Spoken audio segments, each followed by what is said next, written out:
नमस्कार, स्वागत है आपका कैपिटल टीवी में। ड्रग्स केस से विवादों में आया बॉलीवुड अब नए केस में फंसता जा रहा है।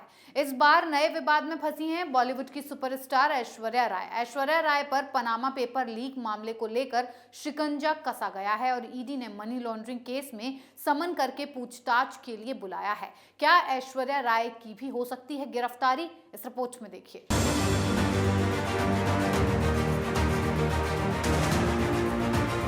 सुशांत सिंह राजपूत की मौत के बाद से बॉलीवुड में मानो ग्रहण लग गया हो। बॉलीवुड गैंग के एक के बाद एक काले राज उजागर हो रहे हैं। सबसे पहले ड्रग्स केस सामने आया, जिसमें बॉलीवुड की तमाम हस्तियां सलाखों के पीछे गईं। उसके बाद पोर्नोग्राफी के एंगल ने बॉलीवुड में भूचाल मचा दिया और अब आखिर में मनी लॉन्ड्रिंग केस में बॉलीवुड की सुपरस्टार ऐश्वर्या राय बच्चन फंस गई है। पनामा पेपर से जुड़े मामले में ऐश्वर्या राय बच्चन को समन किया गया है। उन्हें ईडी ने पूछताछ के लिए बुलाया है। ईडी के मुताबिक आज भी ऐश्वर्या राय बच्चन पूछताछ में शामिल नहीं होंगी। ईडी जल्द ही उनको नया समन जारी करेगी।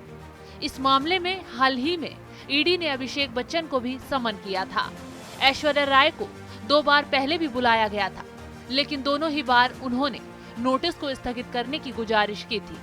ये गुजारिश पनामा पेपर्स लीक की जांच कर रही स्पेशल इन्वेस्टिगेशन टीम के समक्ष की गई थी।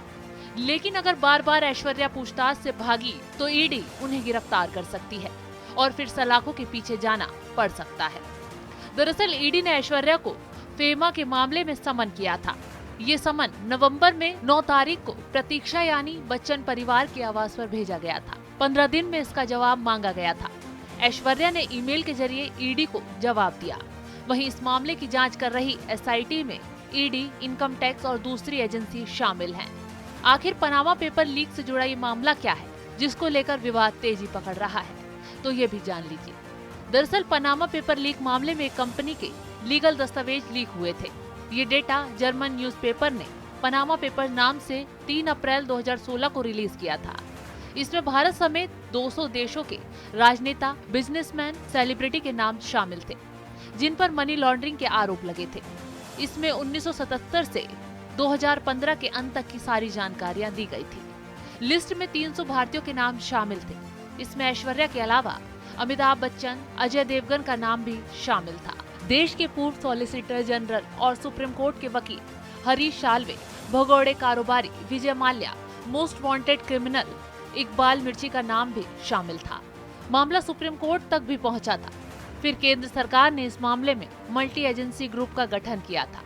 इसमें सीबीडीटी, आरबीआई, ईडी और एफआईयू को शामिल किया गया था।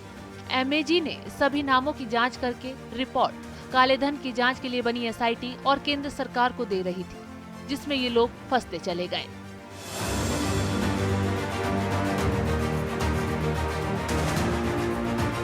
पनामा पेपर लीक मामले में कई बॉलीवुड एक्ट्रेस फंसते नजर आ रहे हैं। दरअसल पनामा पेपर लीक मामले में कंपनी के लीगल दस्तावेज लीक हुए थे, जिसमें भारत समेत 200 देशों के राजनेता, बिजनेसमैन, सेलिब्रिटी के नाम शामिल थे, जिन पर मनी लॉन्ड्रिंग के आरोप लगे थे। अब इस मामले की जांच कर रही एसआईटी ने ऐश्वर्या राय, अभिषेक बच्चन समेत सभी पर शिकंजा कसा है। अब अगर ये लोग जांच से भागते हैं तो इनकी गिरफ्तारी भी हो सकती है। इस खबर में फिलहाल इतना ही। बने रहिए कैपिटल टीवी के साथ।